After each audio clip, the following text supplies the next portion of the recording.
In this set of videos, we will discuss simplifying numerical expressions that involve square roots. So often we're going to encounter quadratic expressions where the polynomial expression cannot be factored. In those cases, we will have to use other methods to solve the equation, and these methods will involve simplifying expressions that involve square roots. So in the first video in this series, we're going to review the evaluation of square roots and what a square root means. So the expression square root of a is the principal or positive square root of a. Given that the square root of a equals b, this means that b squared equals a. So for example, we know that the square root of 81 equals 9 because 9 squared equals 81. So let's look at a couple of examples. So in this case, we have the square root of 64. Well, one thing that I do know is that 8 times 8, or 8 squared, equals 64. So because 8 squared equals 64, the square root of 64 equals 8. You may want to pause the video and see what you think about the second example.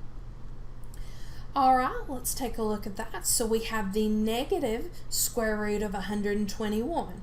Well, one thing I know about 121 is that 11 times 11, or 11 squared, equals 121. So since we have the negative there, we'll have to carry that negative over. And because 11 squared equals 121, the square root of 121 is 11. So the negative square root of 121 is negative 11. We can apply a similar concept there when we're dealing with fractions. So we've got the square root of 9 over 25. Well, I know that 3 times 3, or 3 squared, equals 9. And I know that 5 times 5, or 5 squared, equals 25. So since the 3 times 3 is 9, the square root of 9 is equal to 3. And because 5 times 5 equals 25, the square root of 25 is 5. So the square root of 9 over 25 is 3/5. And then the last example here, you may want to pause the video and see if you can do that on your own.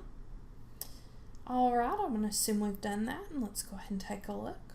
So this one again, we've got a negative root, so our answer is going to be negative. And we know from a previous example that 11 times 11, or 11 squared, equals 121. So the square root of 121 is 11.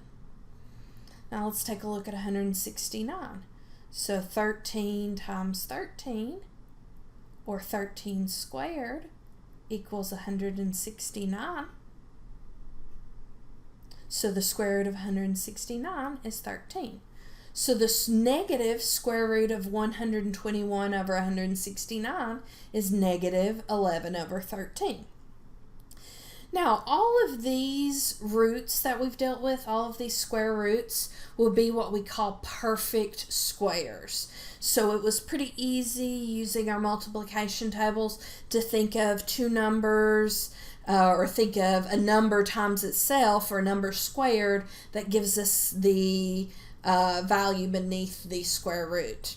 In the next video, we're going to talk about what if we're dealing with a square root that's not a perfect square. What can we do with that?